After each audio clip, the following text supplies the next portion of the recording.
Mamá, todo tu dinero pasará a mi cuenta el próximo mes. Eso me dijo mi hijo, así, sin más, como si me estuviera recordando que era martes. Me quedé quieta, completamente quieta. Soy Patricia Morales, tengo 61 años y pasé 34 de ellos aprendiendo a leer lo que los números ocultan. Sé exactamente qué significa cuando alguien empieza a mover el dinero de otro sin permiso. Lo vi en cientos de casos. Lo documenté. Lo denuncié. Y esa noche, mientras mi hijo hablaba, algo en mí se activó como un interruptor que llevaba años apagado. En 24 días, él recibiría una visita que no esperaba. Una visita que lo dejaría sin palabras. Pero antes de contarte lo que pasó esa noche, necesitas saber quién soy yo. Y lo que yo le di a ese hombre, que hoy se llama mi hijo. Eran las 7:14 de la noche del jueves 11 de enero cuando sonó mi teléfono. La cocina olía a canela y a pan de elote que yo había hecho esa tarde. La luz amarilla de la lámpara del comedor iluminaba la mesa donde había puesto mi taza de té. Todo estaba quieto. Todo olía a hogar. Pero cuando vi el nombre de Rodrigo en la pantalla, sentí algo frío recorriendo mis brazos. Una señal. Como cuando uno sabe, antes de abrir la puerta, que del otro lado no hay nada bueno. Contesté. Mamá, necesito que hablemos de algo importante. Su voz era diferente. No era la voz de mi hijo pidiendo consejo. Era la voz de alguien que ya había tomado una decisión y solo estaba cumpliendo el trámite de avisarme. Todo tu dinero pasará a mi cuenta el próximo mes. Es lo más conveniente para todos. Ya lo hablé con Valeria. Silencio. Afuera, un perro ladraba a lo lejos. Adentro, el té se enfriaba solo en la taza. Mis manos no temblaron. Mi voz no se quebró. En 34 años de carrera, aprendí que los momentos más peligrosos son exactamente los que parecen más tranquilos.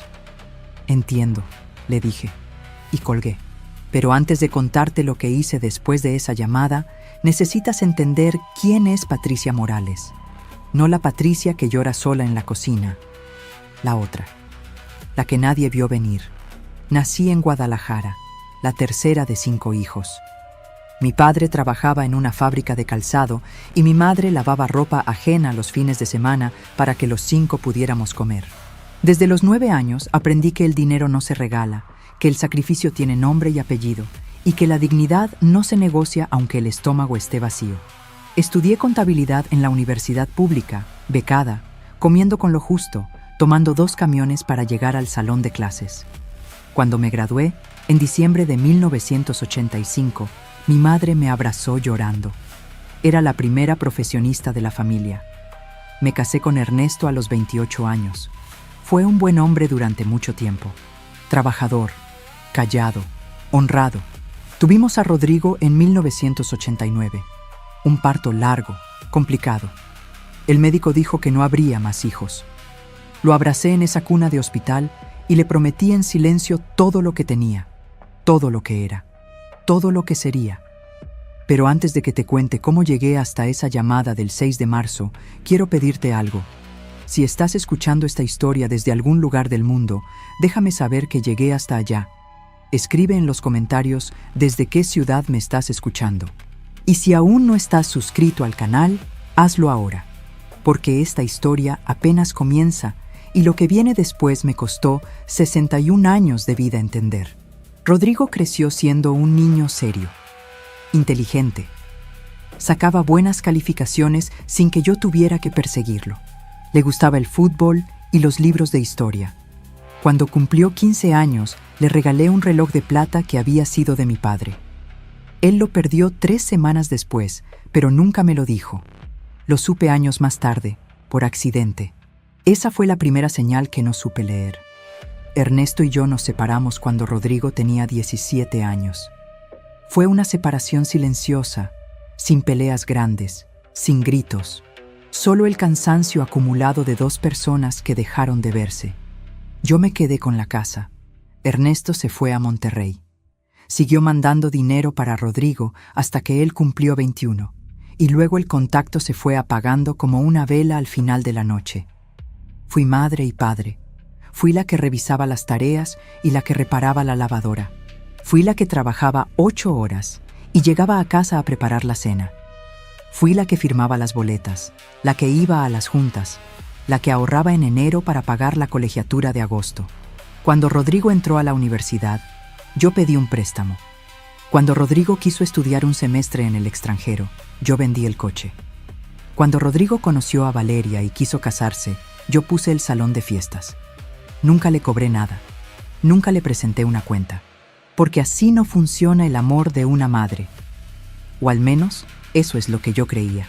Pero aquella noche del 6 de marzo, parada en mi cocina con el teléfono todavía tibio en la mano, mirando el té que ya no humea, entendí algo que tardé demasiado en ver con claridad. Yo no había criado a un hombre agradecido. Había criado a alguien que había aprendido, sin que yo me diera cuenta, que yo siempre estaría ahí. Que no importaba cuánto pidiera, que no importaba cómo lo pidiera, que Patricia Morales siempre diría que sí. Esa noche, por primera vez en 35 años de ser madre, dije algo diferente. No en voz alta, no todavía, pero lo dije adentro, con una claridad que me sorprendió a mí misma. No. Y esa palabra, silenciosa, guardada entre el olor a canela y la luz amarilla de mi cocina, fue el principio de todo lo que vino después. En 23 días, Rodrigo entendería exactamente lo que esa palabra significaba.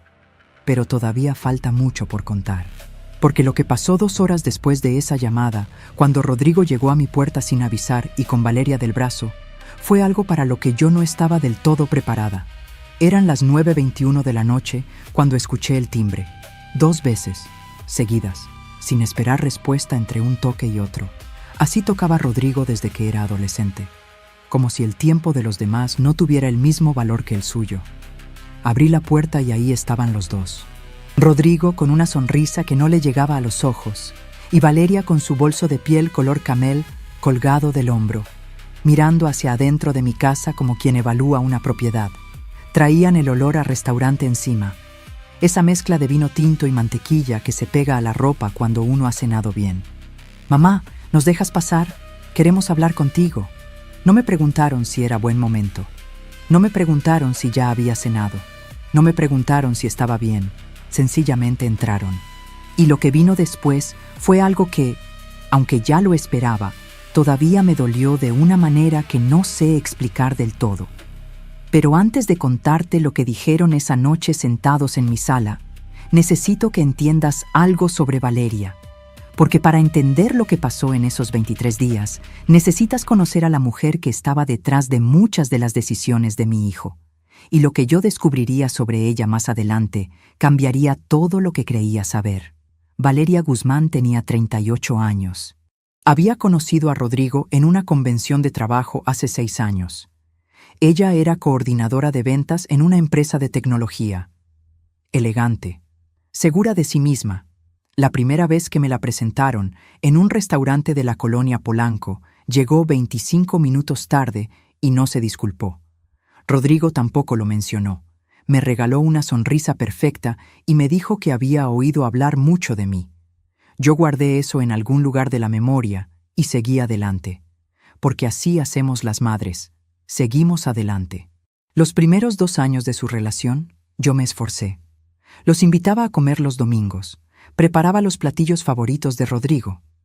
Tamales en diciembre, pozole los viernes de Cuaresma, el pastel de 3 leches que él pedía desde niño para cada cumpleaños. Valeria comía poco y hablaba menos. Revisaba el teléfono debajo de la mesa cuando creía que yo no la veía. Un domingo de octubre, mientras yo estaba en la cocina terminando de servir, escuché que Valeria le decía a Rodrigo en voz baja: «No entiendo por qué siempre tenemos que venir aquí. Tu mamá cocina demasiado pesado».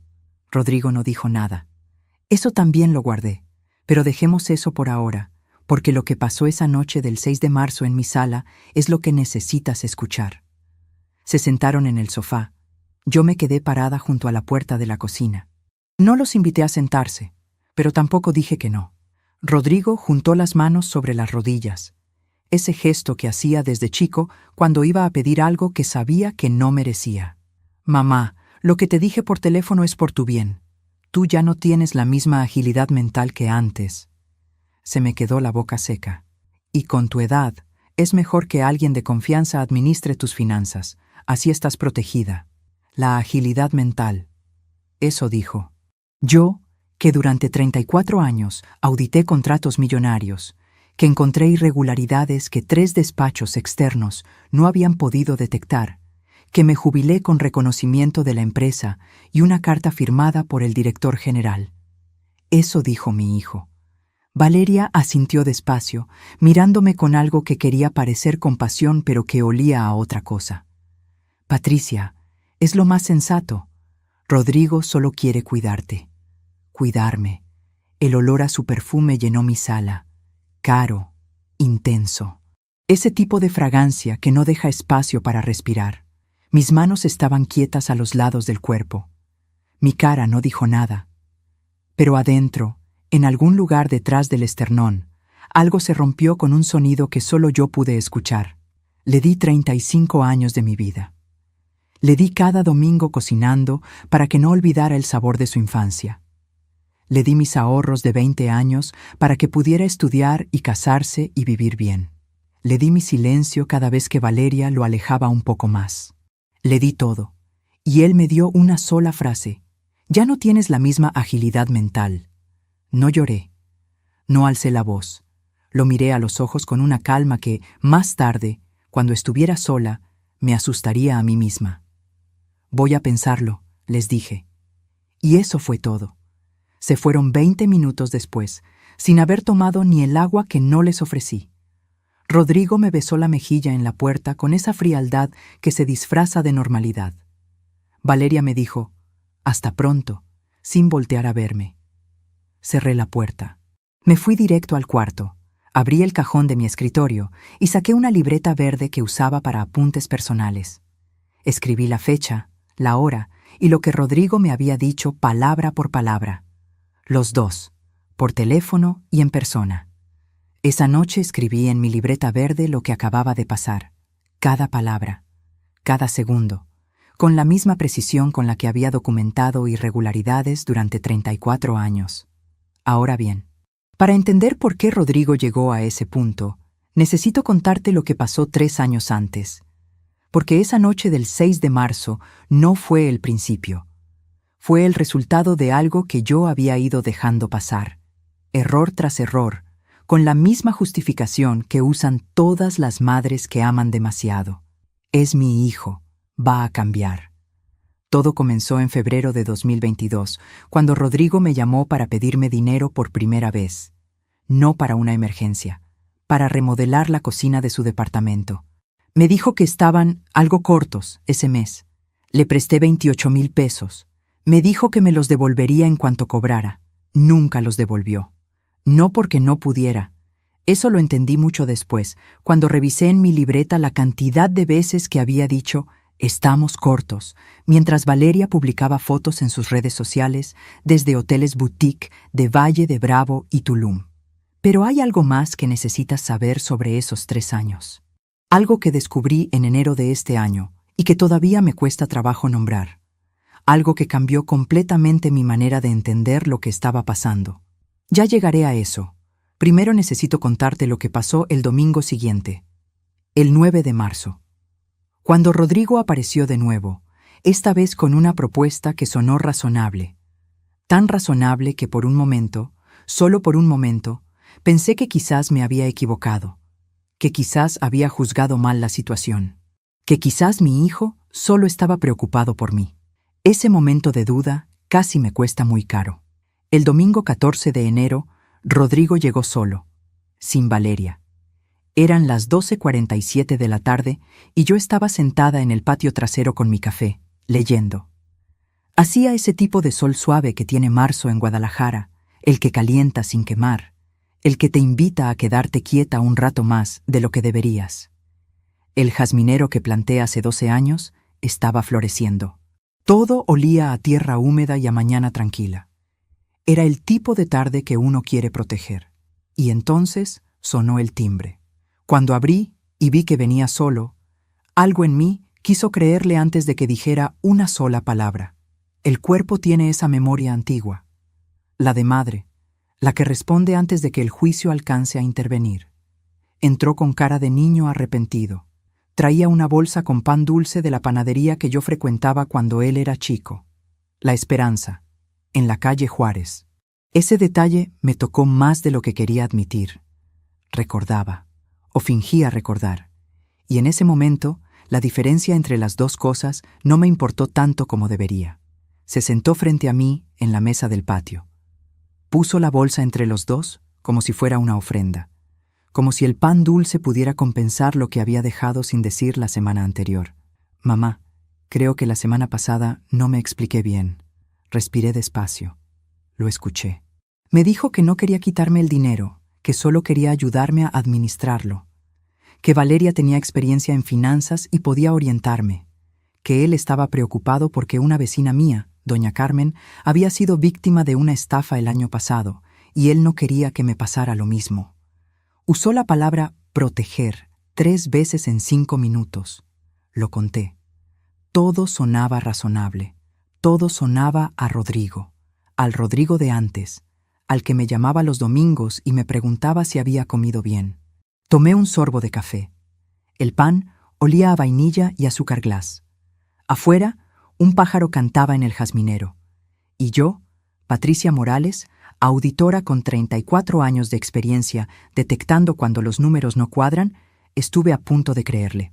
A punto. Porque justo cuando iba a decirle que lo pensaría, recordé algo. Recordé que 3 días antes, el jueves por la noche, Rodrigo me había dicho por teléfono que el dinero pasaría a su cuenta. No a una cuenta compartida. No a un fondo de administración. A su cuenta. Y que ya lo había hablado con Valeria. No conmigo, con Valeria. Esa diferencia lo cambiaba todo. No era un detalle menor. Era la estructura completa del argumento doblada por la mitad. Rodrigo, le dije con calma, ¿de qué cuenta me estás hablando exactamente? Dudó, solo medio segundo. Pero yo llevo 34 años leyendo esas dudas. Sé la diferencia entre alguien que piensa antes de hablar y alguien que recalcula. De una cuenta conjunta que abriríamos los tres. Él, Valeria y yo.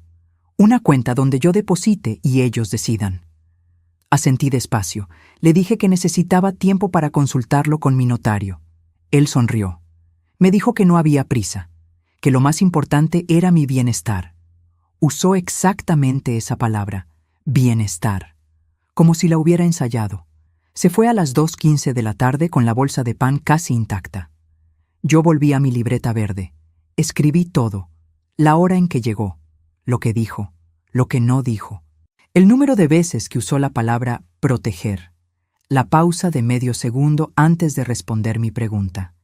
Y al final escribí 3 palabras que subrayé 2 veces. Cuenta conjunta. Ellos.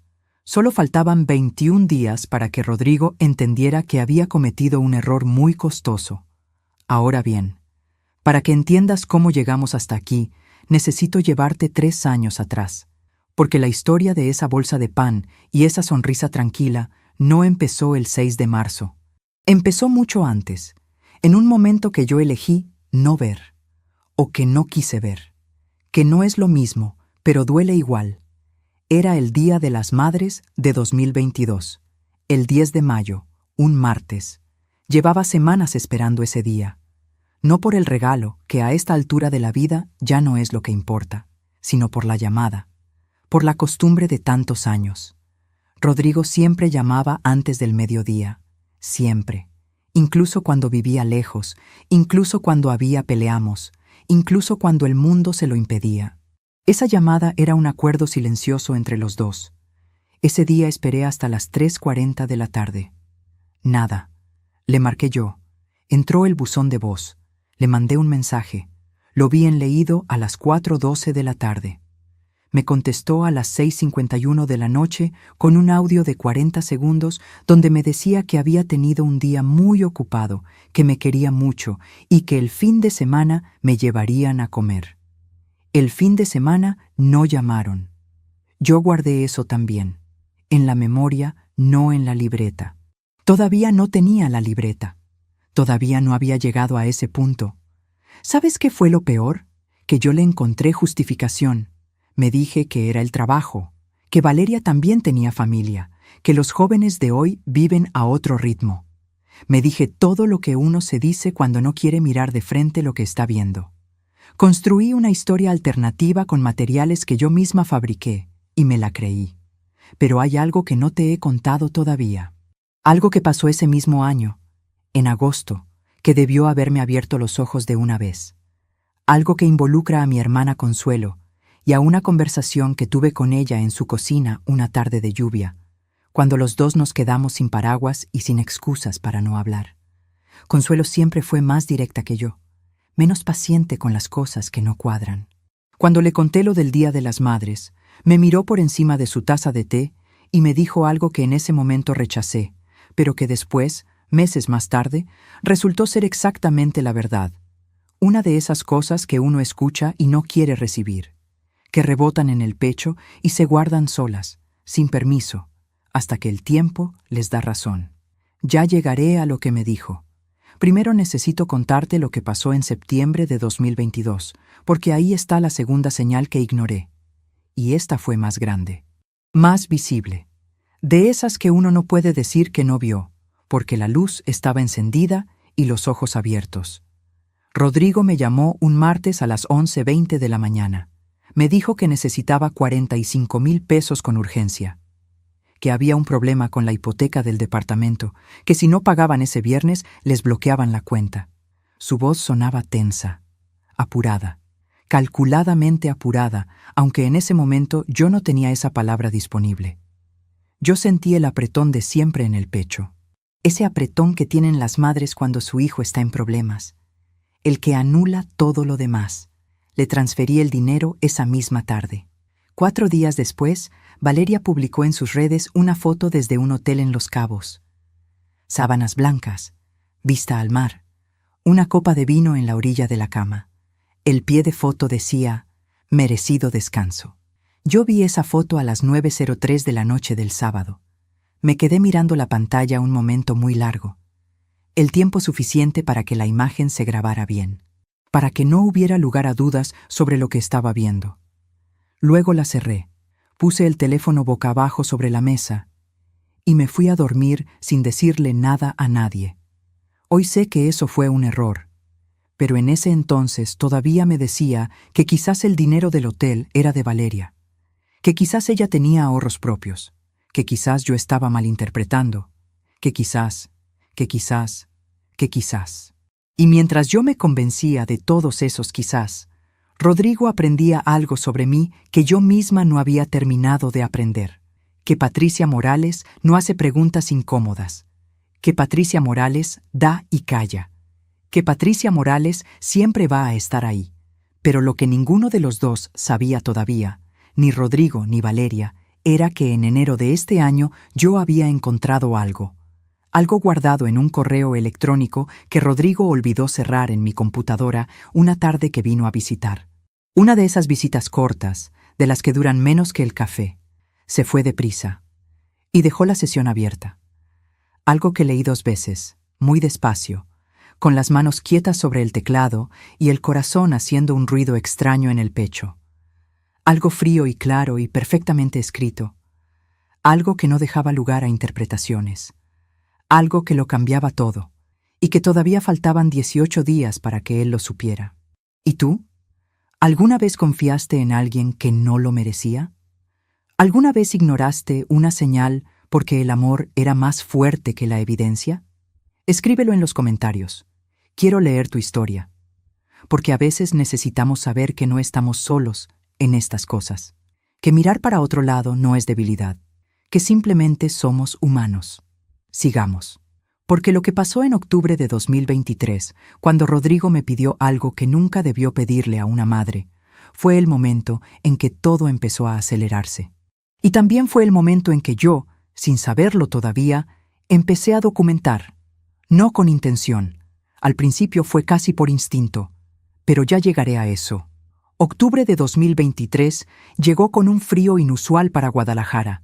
Yo lo recuerdo porque esa semana había sacado del closet el suéter azul marino que me regaló mi madre antes de que ella muriera. Grueso, de lana, con 2 botones en el cuello. Lo uso poco porque me da miedo gastarlo. Porque hay cosas que uno conserva no para usarlas, sino para saber que siguen ahí. Pero ese octubre hacía el tipo de frío que pide algo familiar encima. Algo que te abrace sin pedirte nada. Fue el martes 17 de octubre, a las 6:38 de la tarde, cuando Rodrigo me llamó con lo que llamó una propuesta. Necesitaban que yo me mudara con ellos. No por mucho tiempo, me dijo. Solo mientras Valeria se recuperaba de una operación de rodilla que tenía programada para noviembre. Alguien tenía que estar en casa durante el día. Alguien de confianza. Yo tenía tiempo, decía. Yo estaba jubilada. Yo vivía sola. Todo era verdad. Y sin embargo, cada oración sonaba como una llave girando en una cerradura que no era mía. Como si alguien hubiera construido ese argumento con mucho cuidado, pieza por pieza, sabiendo exactamente qué teclas tocar. ¿Cuánto tiempo, Rodrigo? 2 meses, mamá, máximo. Hubo una pausa. Una de esas pausas que uno llena con todo lo que no dice. Yo la llené con 29 años de ser su madre. Me mudé el 3 de noviembre con 2 maletas y la certeza incómoda de que estaba cometiendo un error. Pero me dije lo de siempre. Es mi hijo. Necesita ayuda. ¿Qué clase de madre le dice que no a su hijo cuando lo necesita? Y además, 2 meses pasan rápido. Ya había pasado cosas más difíciles. Lo que nadie me había explicado era que 2 meses significaba otra cosa en el calendario de Rodrigo y Valeria. La operación de Valeria duró 40 minutos. La recuperación, según el médico, era de 3 semanas con reposo moderado. A los 12 días ya caminaba sin problema por el departamento. La vi cruzar la sala con paso firme un miércoles por la mañana mientras yo fregaba la estufa. No dijo nada, yo tampoco, pero yo seguía ahí, cocinando, limpiando, cuidando. Nadie me dijo que podía irme. Y hay algo muy particular en esa frase que tardé mucho en entender. Que nadie te diga que puedes irte no es lo mismo que pedirte que te quedes. Es más efectivo, porque te deja a ti cargando con la decisión de marcharte, con la culpa de abandonar, con el peso de ser quien rompe algo. En diciembre, cuando ya llevaba 5 semanas viviendo con ellos, Rodrigo me dijo que sería mejor que me quedara hasta después de las fiestas, que moverme en esas fechas era complicado, que los taxis estaban caros, que mi casa iba a estar muy sola. Mi casa, la misma casa donde él creció. La misma casa que yo había pagado sola durante 24 años, en la que pinté cada cuarto 2 veces y en la que planté el jazminero que hoy ya tiene 12 años. Esa casa estaba sola porque yo estaba aquí, en el departamento de él, lavando los platos de Valeria a las 7 de la mañana. Pero ya llegaré a la Navidad, porque lo que pasó el 24 de diciembre de 2023 es algo que todavía me cuesta trabajo contar sin que se me haga un nudo en la garganta, sin que las manos se me quieran quedar quietas. Primero necesito que sepas lo que pasaba en el día a día, porque el maltrato grande siempre viene precedido de muchos maltratos pequeños que uno va normalizando sin darse cuenta, como el agua que desgasta la piedra, no con un golpe, sino con la constancia. Valeria tenía una manera de hablarme que nunca era abiertamente grosera. Era más sutil que eso, más trabajada. Me corregía la forma de doblar la ropa. Me decía que el arroz me quedaba un poco pasado, con una sonrisa que no era sonrisa. Cuando yo hablaba en la mesa, ella revisaba el teléfono.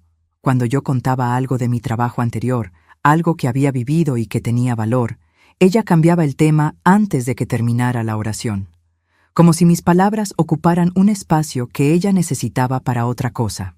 Un día de noviembre, escuché que le decía a Rodrigo en el cuarto, creyendo que yo no podía oírlos desde la cocina. ¿Hasta cuándo va a estar aquí tu mamá? Ya me tiene harta. Rodrigo respondió algo en voz muy baja que yo no alcancé a escuchar. Pero lo que sí escuché fue su tono. Tranquilo, sin defenderme. Con esa serenidad que tienen las personas cuando una conversación no les incomoda porque ya están de acuerdo con lo que se está diciendo. Esa noche, mientras lavaba los trastes de la cena, el agua fría del grifo me cayó en las manos y yo me quedé quieta bajo ese chorro un momento más de lo necesario, pensando, contando. recordando cuántas veces en los últimos años Rodrigo había elegido ese tono. Ese silencio que es una forma de estar de acuerdo sin decirlo. Que es, a su manera, la forma más cobarde de traicionar a alguien. Tomé el teléfono y fotografié el mensaje que me había mandado en octubre invitándome a quedarme. Solo por guardar la fecha. Solo por tener el registro. Solo porque algo en mí, ese algo que se activa después de 34 años leyendo números y detectando inconsistencias, me dijo que podría necesitarlo. No sabía todavía que ese sería el primero de muchos registros. Llegó el 24 de diciembre. Yo había pasado 3 días cocinando. Bacalao, romeritos, ponche con tejocotes y caña, buñuelos espolvoreados con azúcar. El departamento olía a lo que debe oler una casa en Nochebuena. A canela, a naranja, a algo caliente y dulce que te recuerda que hay cosas que valen la pena. Que el año tuvo momentos difíciles, sí, pero que aquí estamos, alrededor de una mesa, y eso es suficiente. Puse la mesa para 6. Rodrigo había dicho que vendrían sus cuñados y una pareja de amigos. Saqué los manteles buenos. Acomodé las copas con cuidado. Coloqué la flor de Nochebuena roja que yo misma había comprado en el mercado 3 días antes, cuando todavía pesaba más la esperanza que la sospecha. A las 7 de la noche, cuando ya todo estaba listo y yo me había cambiado y peinado, Rodrigo salió del cuarto con el saco puesto y las llaves en la mano. Valeria lo seguía con el abrigo beige, el bolso colgado al hombro, lista para salir. «Mamá, al final vamos a cenar en casa de los papás de Valeria. Ella quería estar con su familia esta noche». Lo miré. «¿Y cuándo decidieron eso?» «Hace unos días, se me olvidó avisarte. Hay comida de sobra, no desperdicies nada». Salieron a las 7:23 de la noche. Escuché el clic de la cerradura. Después el silencio. Uno de esos silencios que no son vacíos sino presencia. El departamento entero respirando alrededor de una mesa puesta para personas que no iban a llegar. Yo me quedé parada en la cocina con el delantal puesto, mirando los 6 platos. Las 6 copas. El bacalao en su cazuela. Los romeritos humeando todavía. El ponche caliente en la olla. La flor de Nochebuena roja que yo misma había comprado en el mercado. Me senté sola. Serví un plato. Comí en silencio mientras afuera los cohetes empezaban a tronar. El bacalao estaba en su punto. Los romeritos, perfectos. El ponche, dulce y caliente. Todo lo que había cocinado con mis manos durante 3 días estaba ahí, intacto, en una mesa puesta para 6 personas que no iban a llegar. Y yo en el centro de todo eso, con mi suéter azul marino y el tenedor en la mano, preguntándome desde cuándo había dejado de importarme lo suficiente. No lloré esa noche. No allí. No todavía. Pero algo se terminó de romper adentro de mí con un ruido muy silencioso. De esos que no se oyen en el momento, pero que uno recuerda años después con una claridad perfecta. Al día siguiente, el 25 de diciembre, a las 10:15 de la mañana, saqué la libreta verde de mi bolsa. Escribí la fecha y escribí lo que había pasado la noche anterior, con todos los detalles. La hora en que salieron, lo que Rodrigo me dijo, el olor de la comida enfriándose sola en la mesa, las 6 copas que nunca se llenaron. Ese fue el día que dejé de documentar por instinto. Ese fue el día que empecé a documentar con propósito. Porque lo que Consuelo me había dicho en agosto de 2022, esa tarde de lluvia en su cocina, cuando el agua golpeaba los vidrios y ninguna de las dos teníamos prisa por ningún lado, empezaba a cobrar un peso que ya no podía ignorar. Me había dicho, con esa franqueza suya que a veces duele más que un golpe, pero que siempre llega al lugar correcto. Patricia, el día que te convengas de que tu hijo te está usando, ya vas a llevar mucho tiempo siendo usada. Tenía razón. Y yo había tardado 16 meses en dejar de buscarle la vuelta a esa frase. Todavía faltaban 11 días para que Rodrigo entendiera el costo de todo eso. Enero llegó, y con enero llegó algo que no esperaba. Rodrigo empezó a hablarme de los gastos del departamento. Con cuidado, como quien tantea el terreno antes de pisar fuerte. Me dijo que la luz había subido, que el mantenimiento del edificio había aumentado, que entre todo se sentía el peso. Lo dijo así. se siente el peso. Yo que llevaba 2 meses y medio cocinando, limpiando, haciendo el mandado, cuidando la casa de lunes a domingo sin recibir un solo peso. Yo que había dejado mi casa sola, mis plantas, mi rutina, mi paz, mis mañanas tranquilas con el café en el patio.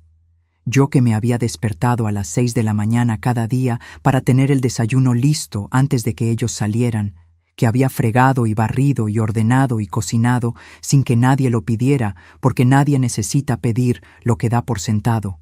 Yo era el peso. No lo dijo con esas palabras. Nunca lo dicen con esas palabras, pero lo dijo.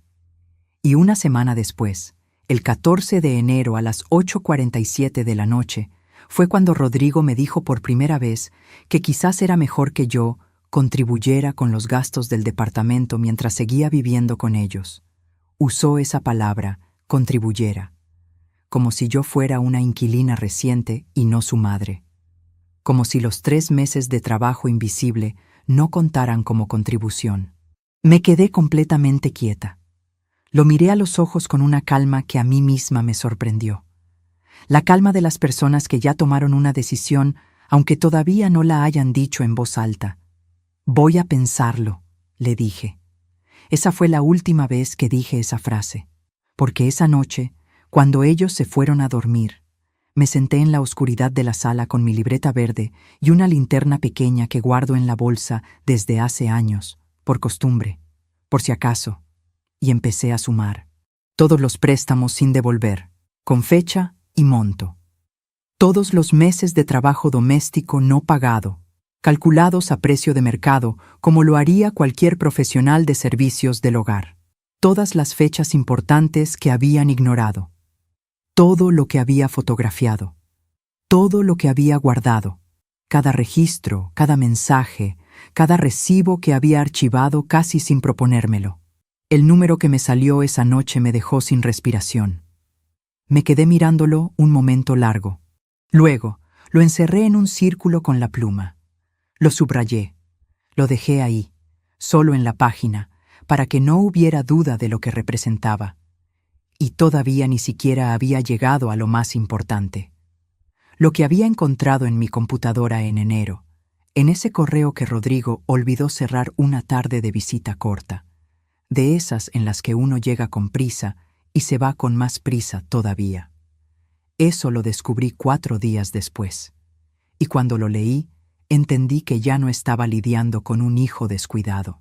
Estaba lidiando con algo que había sido planeado, con fechas, con nombres, con montos, con mi nombre escrito en un lugar donde yo nunca lo había puesto. El 18 de enero, un sábado, Rodrigo y Valeria salieron a hacer compras poco después del mediodía. Antes de irse, Rodrigo había usado mi computadora para revisar algo. Me dijo que la suya estaba actualizándose y que era urgente. Le dije que sí, como siempre.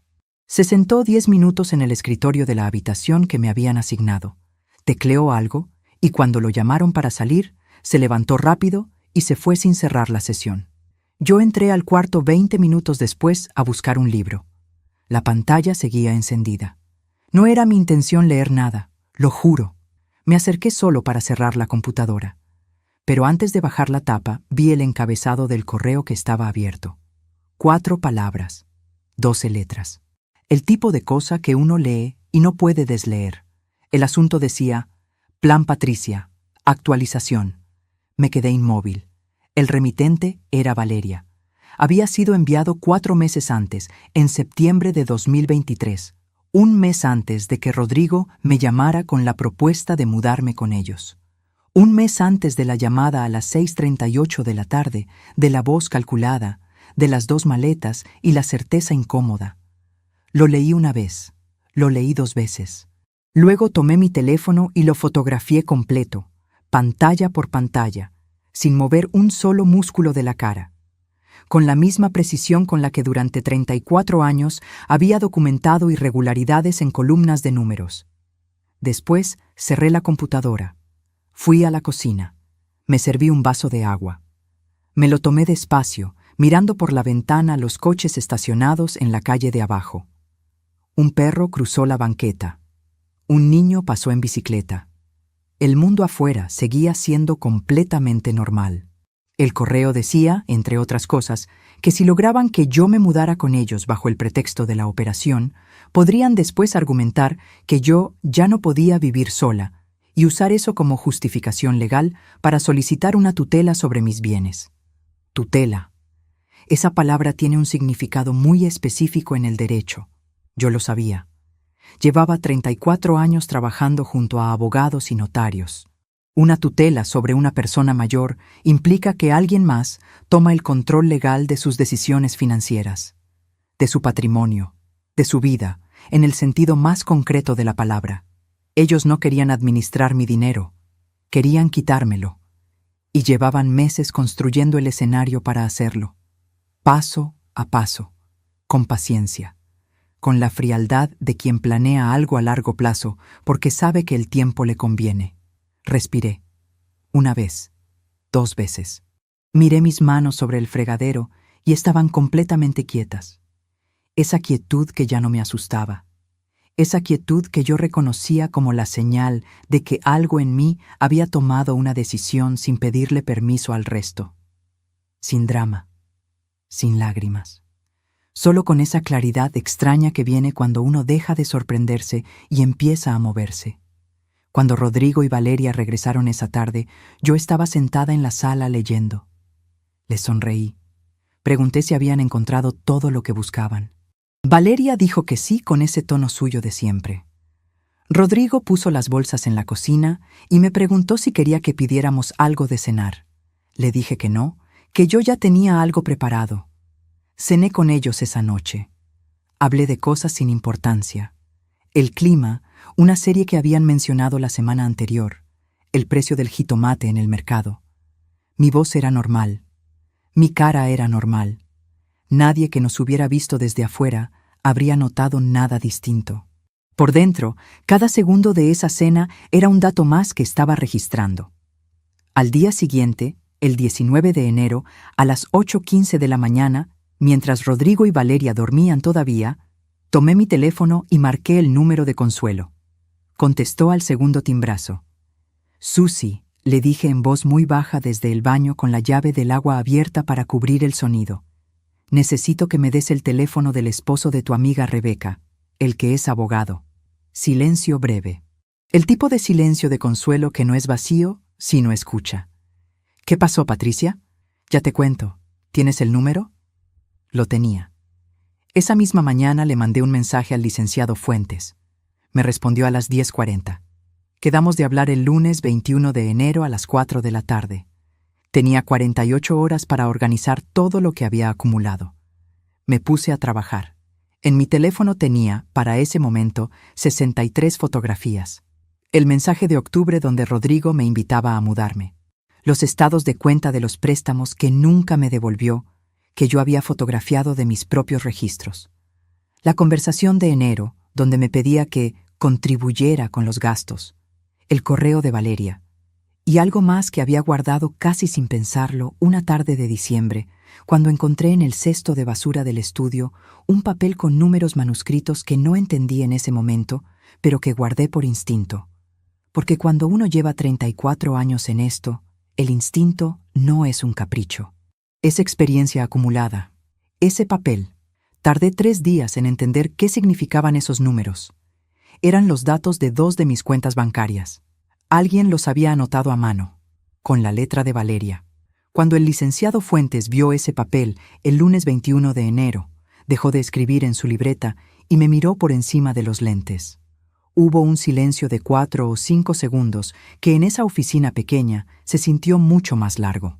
«Señora Patricia», me dijo despacio, «usted no tiene un problema familiar. Usted tiene un intento de fraude patrimonial».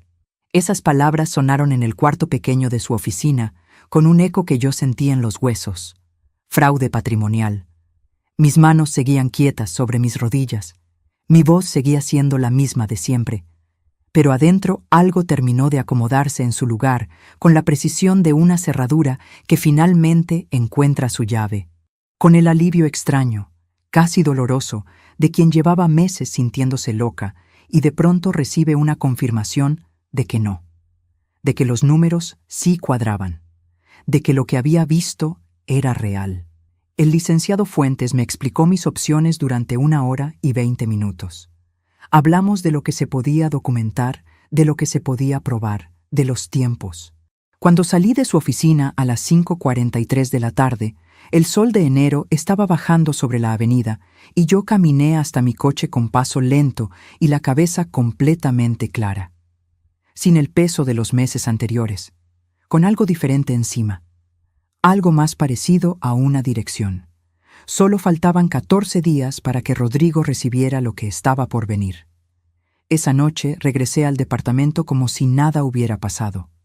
Calenté la sopa que había dejado en la estufa. Puse 3 platos. Cuando Rodrigo llegó del trabajo a las 7:30, me preguntó cómo había pasado el día. Tranquilo, le dije. Salí a caminar un rato. Me sonrió. Se sirvió la sopa. No tenía idea. Los días siguientes fueron los más extraños de mi vida. Vivía en esa casa como siempre, cocinando, limpiando, respondiendo cuando me hablaban. Seguía siendo la misma Patricia de siempre desde afuera, pero algo había cambiado de una manera que nadie podía ver desde afuera. Yo ya no era la Patricia que esperaba. Era la Patricia que actuaba, que tenía un abogado, que tenía 63 fotografías, que sabía exactamente lo que estaba haciendo. Y mientras actuaba, seguía documentando. El 24 de enero escuché otra conversación que no debí escuchar, o que quizás sí debí escuchar, porque lo que Rodrigo le dijo a Valeria esa noche en el cuarto confirmó algo que el licenciado Fuentes me había preguntado en la reunión y que yo no había podido responderle con seguridad. Rodrigo sabía exactamente cuánto dinero tenía yo en mis cuentas. Lo mencionó con una cifra tan precisa que me heló la sangre. Una cifra que yo nunca le había dado, que no estaba en ningún documento que él pudiera haber visto por medios normales, que no aparece en conversaciones ni en papeles sueltos, ni en ningún lugar al que alguien pudiera llegar por accidente. Solo estaba en mis estados de cuenta bancarios, los mismos estados de cuenta que yo guardaba en el cajón del escritorio de la habitación donde me habían instalado, el cajón que yo nunca había cerrado con llave porque en mi propia casa nunca había necesitado hacerlo, porque uno no le pone llave a las cosas en su propio hogar, porque uno no aprende a desconfiar dentro de las paredes donde se supone que está seguro. Al día siguiente, 25 de enero, a las 7:03 de la mañana, le mandé un mensaje al licenciado Fuentes con la información nueva.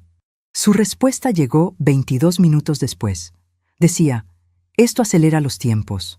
Podemos movernos antes de lo que pensábamos. ¿Está lista?». Me quedé mirando esa pregunta en la pantalla del teléfono.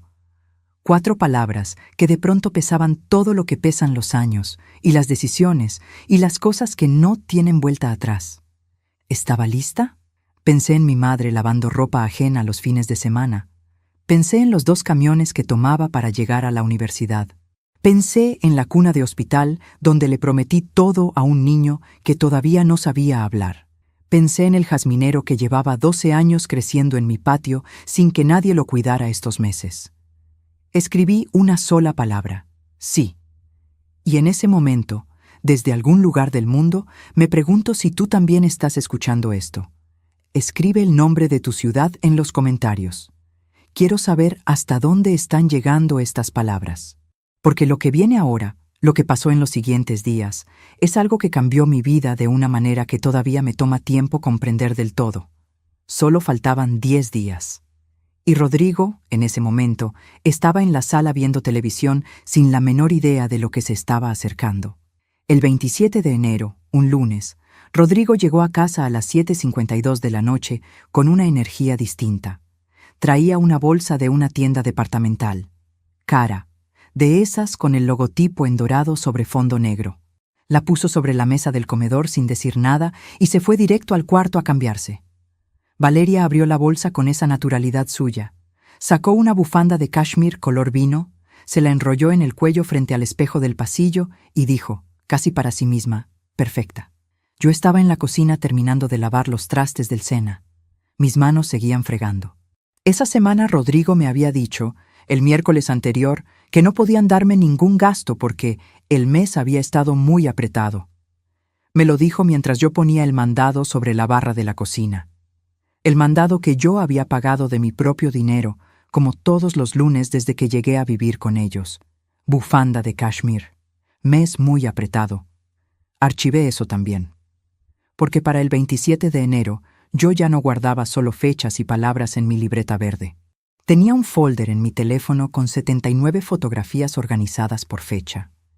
Tenía 3 audios que había grabado con la aplicación de notas de voz durante conversaciones en las que Rodrigo mencionaba mis cuentas o mis bienes. Tenía el correo de Valeria fotografiado en 6 imágenes. Tenía el papel con mis datos bancarios escrito con su letra, guardado dentro de mi misal, entre las páginas del Salmo 23, que es el que mi madre me enseñó a rezar cuando era niña. El licenciado Fuentes tenía copias de todo. Solo faltaban 8 días. Esa noche, cuando apagaron las luces del cuarto y la casa quedó en silencio, yo me quedé despierta en mi cama mirando el techo oscuro. Afuera llovía. Una lluvia fina, constante, de esas que en Guadalajara llegan sin avisar en enero y se quedan toda la noche. El sonido del agua contra la ventana era lo único que se oía. Pensé en todo lo que había construido sola. La casa, los ahorros, los 34 años de levantarme antes que el sol para llegar puntual a una oficina donde fui la mejor en lo que hacía. Los años de comer lo justo para guardar lo necesario. La jubilación que administré con cuidado durante 4 años para que me alcanzara bien y para dejar algo cuando me fuera. Todo eso lo había construido yo, con estas manos, con este cerebro que mi hijo decía que ya no funcionaba bien. Y ahora estaba acostada en una cama prestada, en una habitación que no era mía, escuchando llover, esperando el momento de recuperar lo que siempre había sido mío. ¿Sabes qué se siente eso? Es una mezcla de tristeza y furia que no cabe en ninguna palabra sola. Es algo que se instala en el centro del pecho y no pesa, sino que arde. Bajito, constantemente, como una brasa que uno aprendió a no apagar porque sabe que la va a necesitar. Esa noche tomé una decisión que no le había contado ni al licenciado Fuentes todavía. Pero antes de contarte cuál fue esa decisión, necesito que sepas lo que pasó el 29 de enero. Porque ese día Rodrigo hizo algo que cerró la última puerta que yo todavía tenía entreabierta. Era miércoles, las 12:30 del mediodía. Yo había ido a mi casa, la mía, a regar las plantas y recoger correspondencia. Llevaba casi 3 meses sin dormir ahí, y lo sentí en cuanto abrí la puerta. Ese olor a casa cerrada, a ausencia. Las plantas del patio estaban marchitas. La bugambilia que cuido desde hace 8 años había perdido la mitad de sus flores. Me senté un momento en mi sillón favorito, el de terciopelo verde que está junto a la ventana de la sala, y cerré los ojos. 5 minutos. Solo 5 minutos en mi propia casa, en mi propio sillón, oliendo mi propio espacio. Cuando abrí los ojos, noté el sobre. Estaba sobre la mesa del recibidor, encima de los demás sobres de correspondencia. Blanco, sin membrete, con mi nombre escrito a mano. Lo abrí. Era una carta de 2 párrafos, sin fecha, sin firma. Decía que la casa representaba un activo subutilizado y que lo más conveniente, dado mi estado de dependencia actual, era ponerla en venta para consolidar el patrimonio familiar en un solo instrumento financiero administrado por personas capaces. Estado de dependencia actual.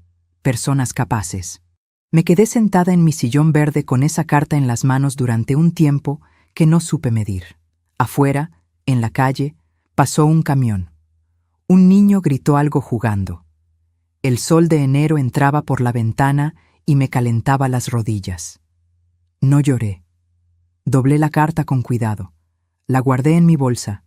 Saqué el teléfono y fotografié el sobre y cada una de las 2 páginas por separado. Luego marqué al licenciado Fuentes. «Licenciado», le dije cuando contestó. «Acaban de entregarme algo en mi casa. Creo que llegó el momento de acelerar». Hubo una pausa breve. «¿Puede venir hoy a las 5? «Ahí estaré». Colgué. Me quedé quieta un momento más en mi sillón, mirando las plantas marchitas del patio a través del vidrio. Le di mi tiempo, le di mi dinero, Le di mi juventud haciendo malabares entre el trabajo y la crianza. Le di mis domingos, mis navidades, mis días de las madres sin llamada. Le di el silencio cuando debía haber hablado. Le di el beneficio de la duda cuando la duda ya no merecía beneficio. Y él me dio una carta sin firma llamándome dependiente en mi propia casa. No, no más. En la reunión de las 5, el licenciado Fuentes revisó la carta, la comparó con los demás documentos y me miró con una expresión que mezcla la seriedad profesional con algo que se parece al asombro. Señora Patricia, con lo que usted ha reunido en estas semanas, tenemos base suficiente para proceder en 3 frentes simultáneos. Primero, una denuncia formal por intento de fraude patrimonial contra persona mayor. Segundo, una notificación legal a su hijo y a su nuera informándoles de las consecuencias de continuar con este plan. Tercero, y esto es importante, una solicitud de medidas cautelares para proteger sus cuentas y su propiedad de manera inmediata. Lo escuché sin interrumpir. ¿Cuándo podemos empezar? El proceso formal lo iniciamos el 4 de febrero, dijo. Pero hay algo que usted puede hacer antes que tendrá un efecto inmediato. Me explicó. Asentí. Salí de esa oficina a las 6:48 de la tarde con un plan que cabía en 3 pasos. 3 pasos claros, legales, documentados, que no dependían de gritos ni de súplicas ni de escenas que yo nunca había sido capaz de protagonizar. Solo faltaban 5 días. Esa noche regresé al departamento de Rodrigo por última vez como habitante de ese espacio. Cené con ellos. Respondí lo que me preguntaron. Lavé los platos como siempre, y cuando me fui a mi cuarto, saqué la libreta verde por última vez. Escribí la fecha. Escribí una sola línea. Todo está listo. Cerré la libreta, la puse en el fondo de mi maleta, debajo de la ropa, y esa noche dormí de una manera que no había dormido en meses. Profundo, sin interrupciones, sin ese ardor constante en el pecho. Afuera seguía lloviendo. Adentro, por primera vez en mucho tiempo, había algo que se parecía mucho a la paz. Pero Rodrigo, al otro lado del pasillo, todavía no lo sabía. Mañana sería el día, y lo que estaba por pasar en las siguientes 24 horas superaría todo lo que yo había imaginado. No porque saliera mal, sino porque salió de una manera que yo no había contemplado del todo. Una manera que me enseñó algo sobre mí misma que tardé 61 años en aprender. El 4 de febrero amaneció con un cielo completamente despejado. De esos cielos de febrero que en Guadalajara tienen un azul que parece pintado. Yo lo vi desde la ventana de la habitación a las 6:12 de la mañana, antes de que sonara cualquier alarma, antes de que se moviera nadie en ese departamento. Llevaba despierta desde las 5:40, no por nervios, sino porque había dormido lo suficiente y mi cuerpo simplemente supo que era hora de levantarse. Me vestí despacio. Pantalón gris, blusa blanca, el suéter azul marino de mi madre. Me peiné frente al espejo del baño y me miré un momento más de lo normal. 61 años. Cara tranquila. Ojos tranquilos. Lista. Preparé café para los 3 como todos los días. Lo dejé en la cafetera. Puse las tazas en su lugar. Saqué mi maleta del closet, la que había preparado la noche anterior con todo lo que era mío, y la puse junto a la puerta de mi cuarto. A las 8:23 de la mañana, el teléfono de Rodrigo sonó. Lo escuché contestar desde el pasillo. Su voz al principio era normal, ese tono adormilado de quien acaba de levantarse. Luego cambió. Se volvió más tensa, más corta. Empezó a responder con monosílabos. A las 8:31 salió del cuarto en pijama con el teléfono todavía en la mano y me encontró sentada en la sala con mi café, completamente vestida, con la maleta a un lado. Me miró. Miró la maleta. Me miró otra vez. ¿Qué es eso? Mi maleta, le dije. Me voy hoy a mi casa. Antes de que pudiera responder, su teléfono volvió a sonar. Lo vio. Era un número que no reconoció. Lo dejó ir al buzón. 10 segundos después, el mío sonó. Era el licenciado Fuentes confirmando que el proceso había iniciado esa mañana tal como habíamos acordado. Todo en orden, me dijo. Ya está notificado. Gracias, licenciado. Colgué.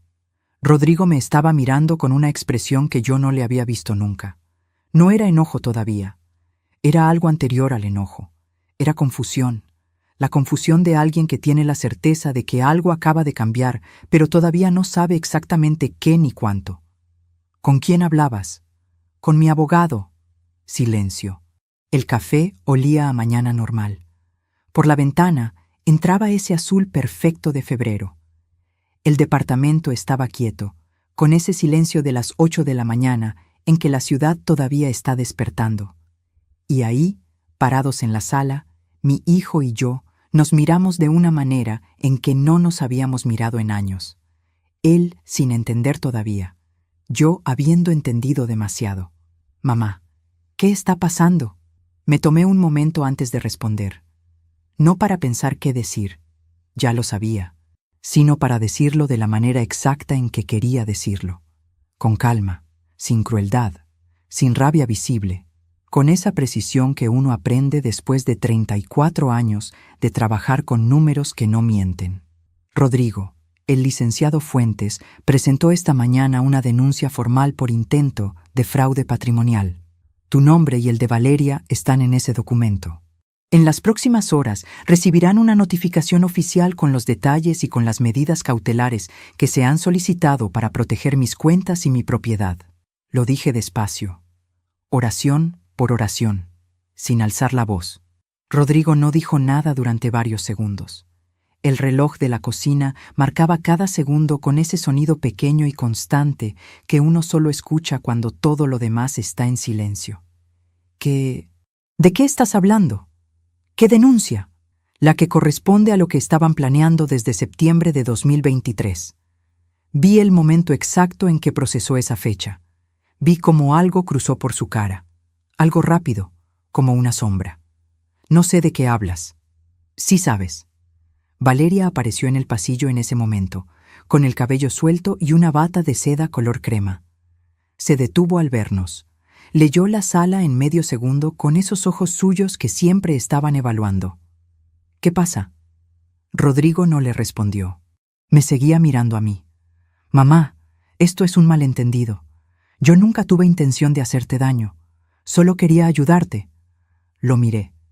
35 años mirándole la cara. Sé cuándo mi hijo cree lo que dice y cuándo está eligiendo las palabras porque suenan bien. Esto era lo segundo. Rodrigo, le dije con la misma calma de siempre.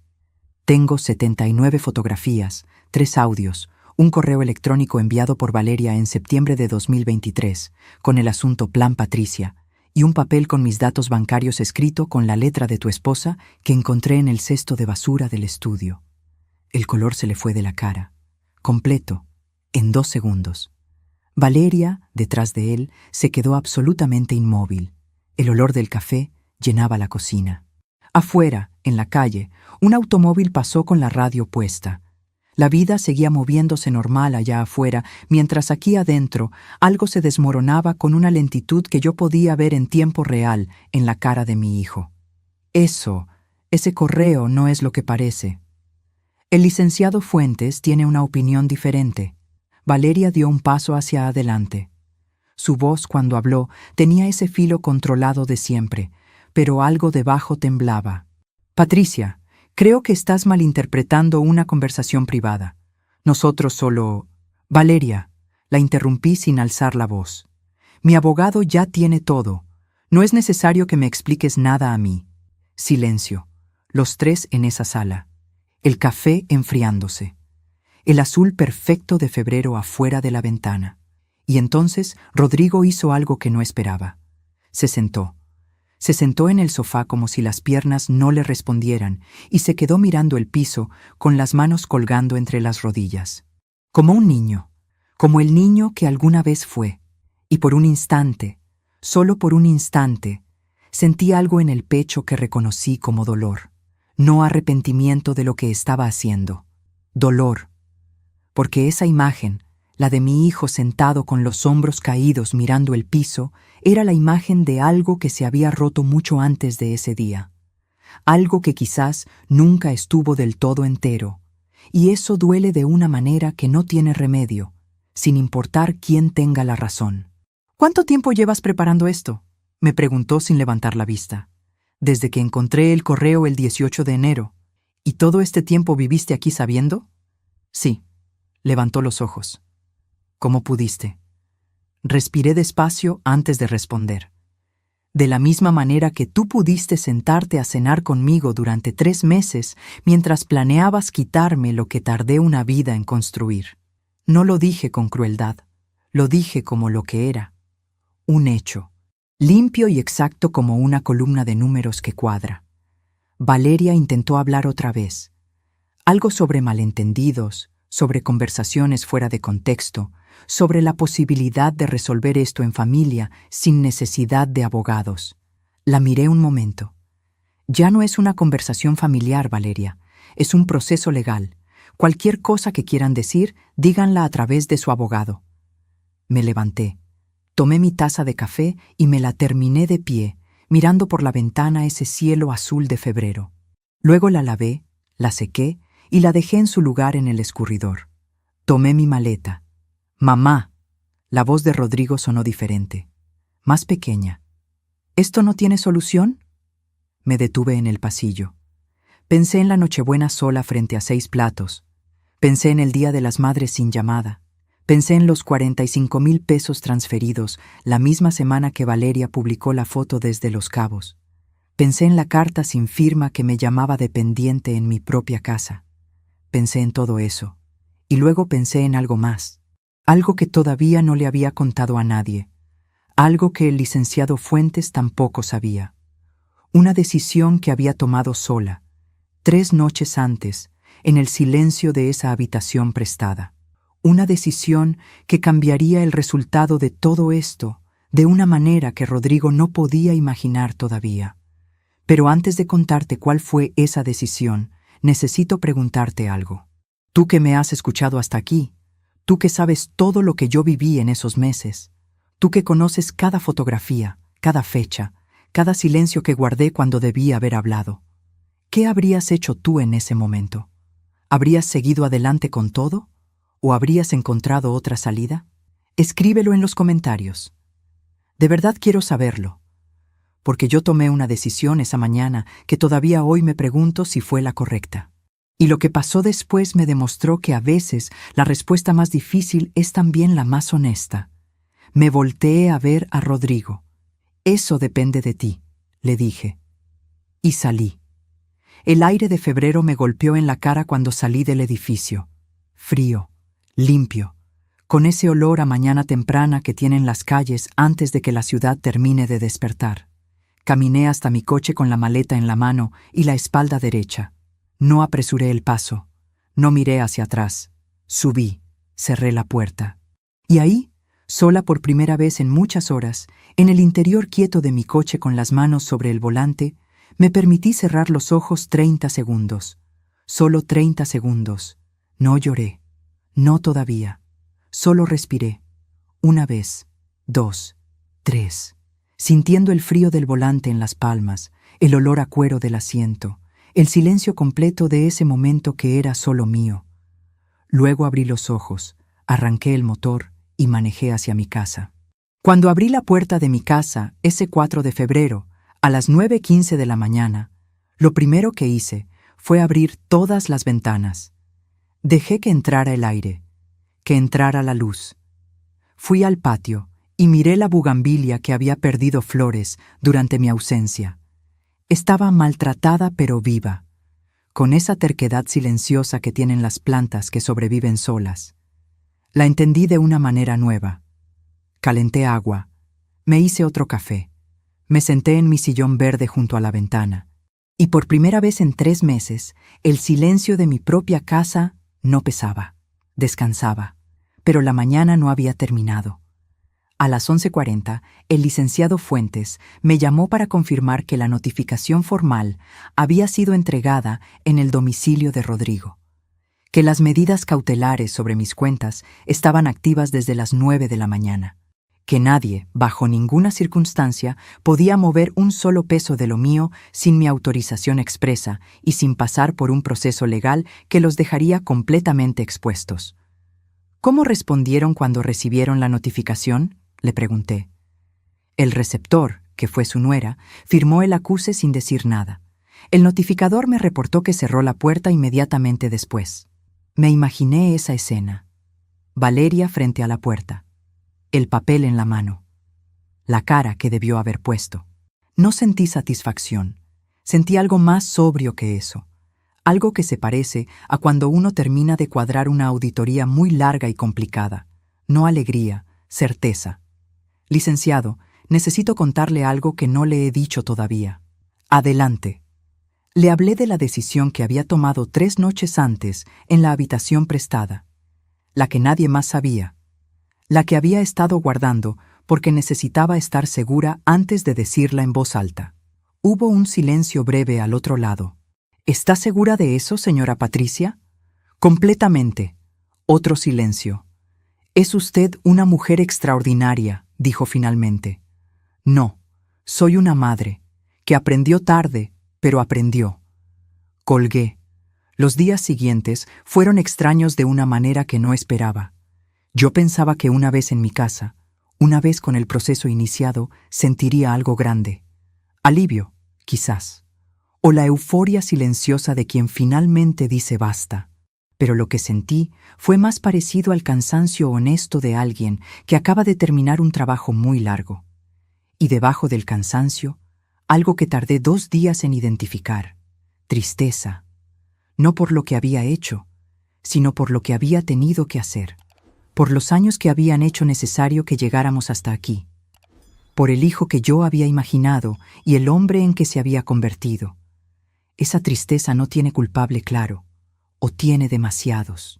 Y cargarla sola en mi sillón verde esos primeros días fue la parte más difícil de todo. El 7 de febrero, un viernes, Rodrigo me llamó. Lo dejé sonar. El 8 de febrero me mandó un mensaje. Decía, «Mamá, necesito hablar contigo. Por favor». No respondí. El 10 de febrero me mandó otro. Este decía algo diferente. Algo que me hizo leerlo 3 veces. «Mamá, Valeria se fue.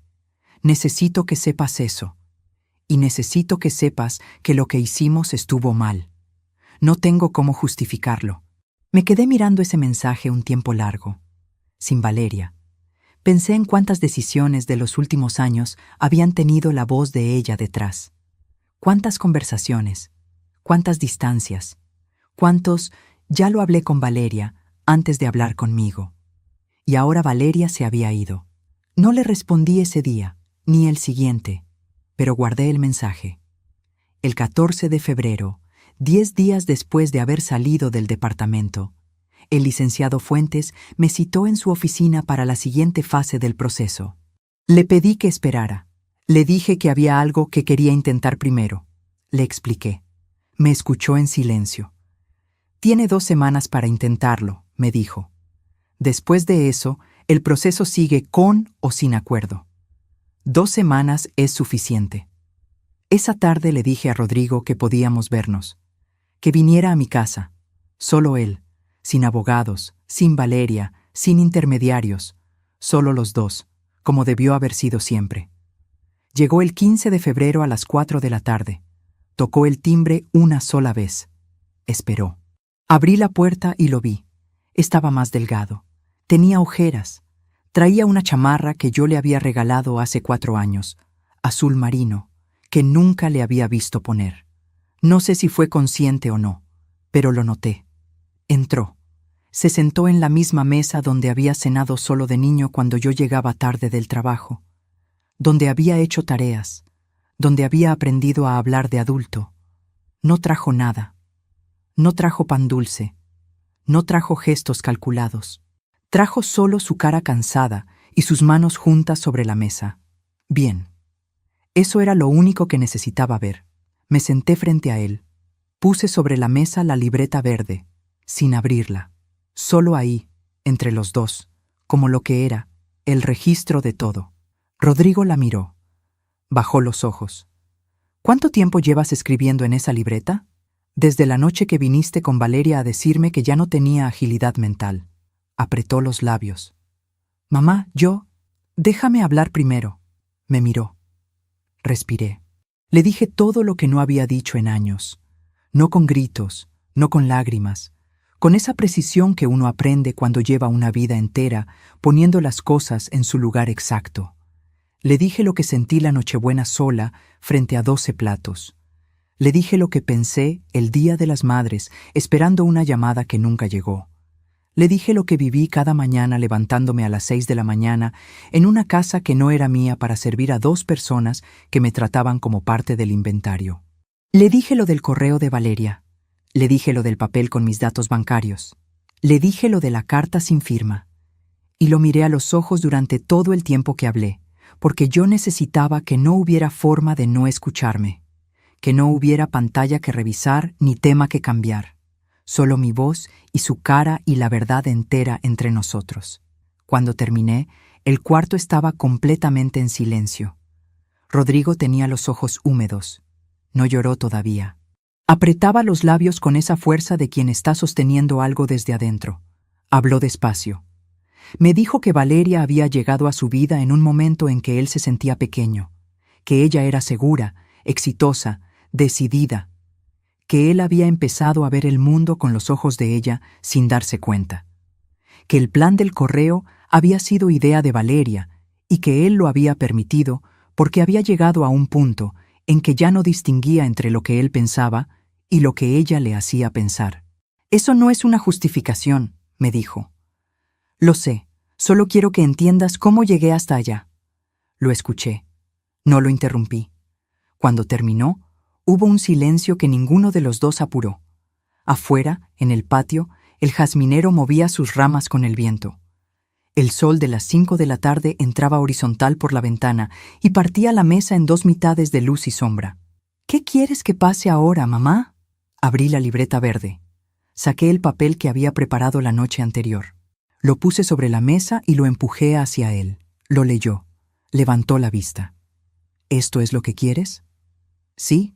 Era un acuerdo escrito a mano, sin lenguaje legal, sin términos complicados. 3 puntos. Primero, la devolución documentada y en plazos acordados de todo el dinero que nunca me había regresado desde 2022. Segundo, su firma ante notario reconociendo que mis bienes son míos y que ninguna decisión sobre ellos puede tomarse sin mi consentimiento expreso. Tercero, y esto era lo que el licenciado Fuentes no esperaba, lo que nadie esperaba, lo que yo misma tardé 3 noches en decidir.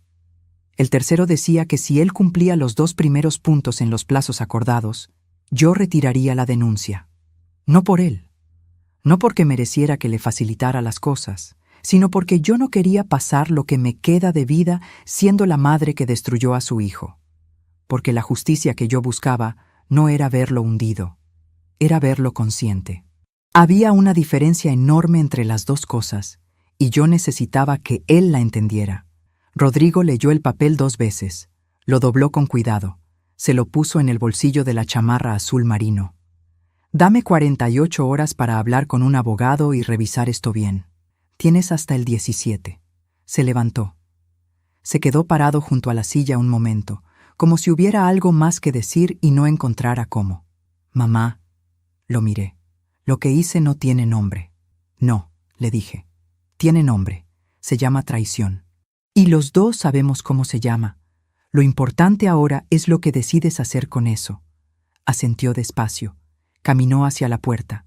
La abrí. El aire de febrero entró frío y limpio. Antes de salir se detuvo en el umbral y me miró de una manera en que no me había mirado desde que era muy chico. Sin cálculo, sin agenda. Solo él y yo, y todos los años que había entre nosotros. ¿Crees que algún día puedas perdonarme? Me tomé mi tiempo. No lo sé todavía, Rodrigo, pero estoy dispuesta a averiguarlo. Salió. Cerré la puerta. Me apoyé en ella un momento con la espalda, en el recibidor silencioso de mi casa, y cerré los ojos. El jazminero olía desde el patio. La luz de la tarde pintaba el pasillo de naranja suave. Y yo, Patricia Morales, 61 años, auditora jubilada, madre de un hombre que casi me destruyó y que quizás todavía puede construirse de nuevo, me quedé quieta en ese umbral respirando el olor de mi propia casa, y por primera vez en mucho tiempo no sentí que me faltaba nada.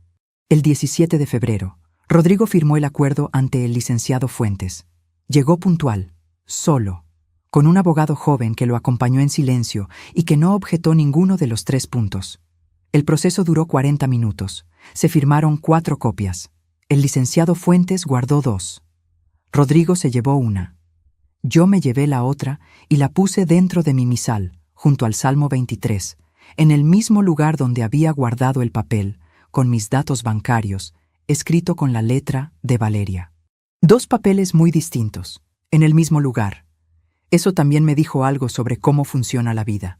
Cuando salimos a la calle, Rodrigo y yo nos quedamos parados un momento en la banqueta sin saber exactamente qué decirse. El sol de febrero calentaba apenas. Un señor mayor pasó caminando con un periódico bajo el brazo. Una señora regaba las macetas de su ventana en el edificio de enfrente. La vida, completamente normal, siguiendo su ritmo alrededor de nosotros. «Gracias, mamá», dijo Rodrigo. No le respondí de inmediato, porque hay palabras que merecen un momento antes de contestarse. Palabras que si uno responde demasiado rápido, suenan a algo que no son. «Cumple lo que firmaste», le dije finalmente. «Eso es lo que necesito de ti ahora». Asintió.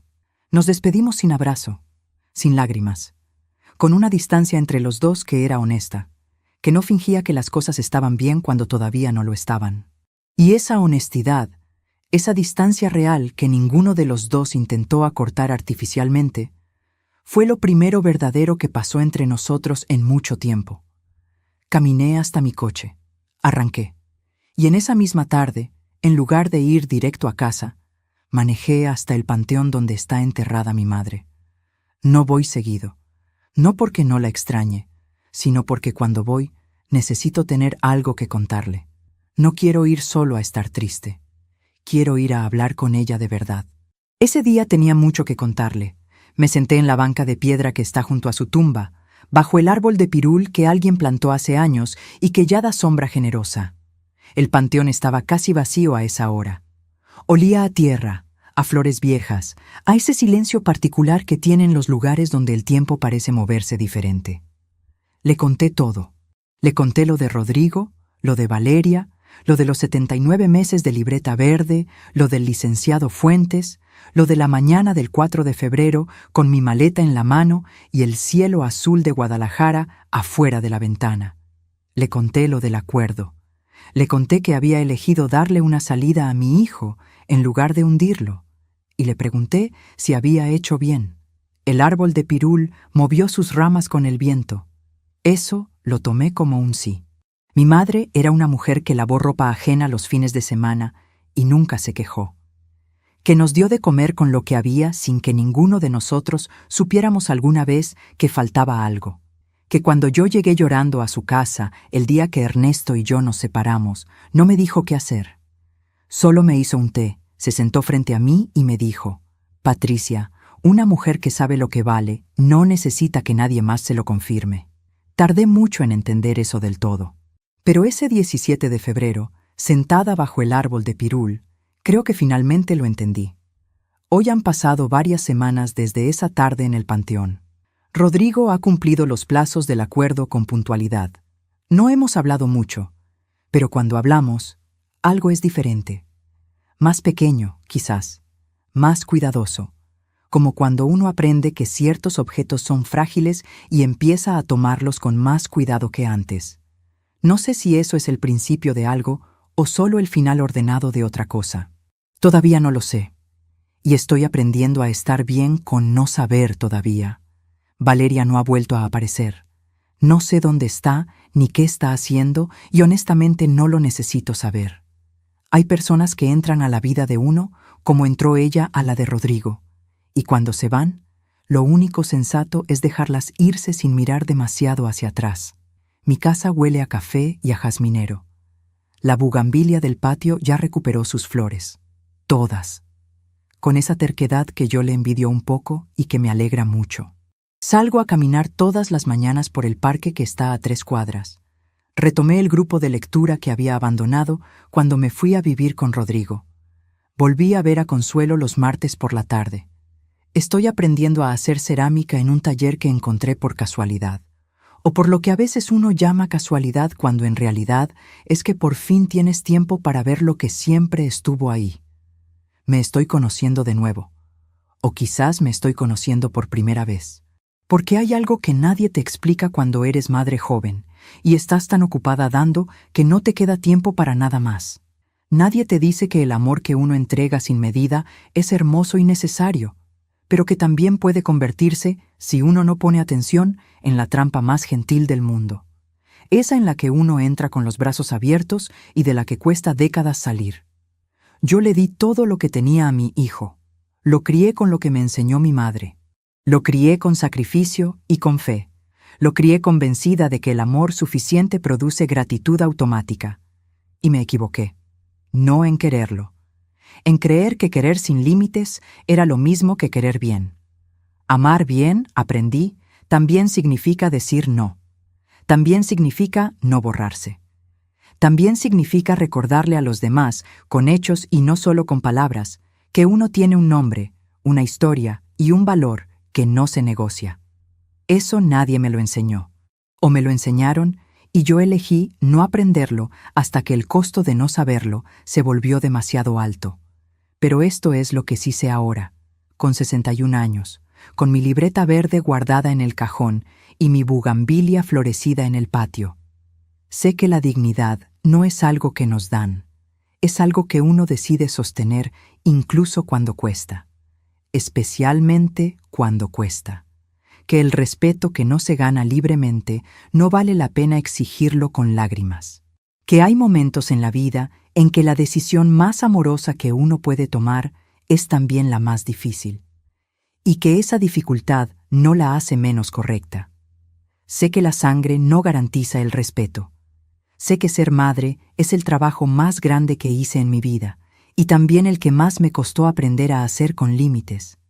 Y sé, sobre todo, que nunca es tarde para empezar a ser uno mismo de verdad, ni a los 61 años, ni después de décadas de darse, ni después de una traición que dolió como pocas cosas han dolido.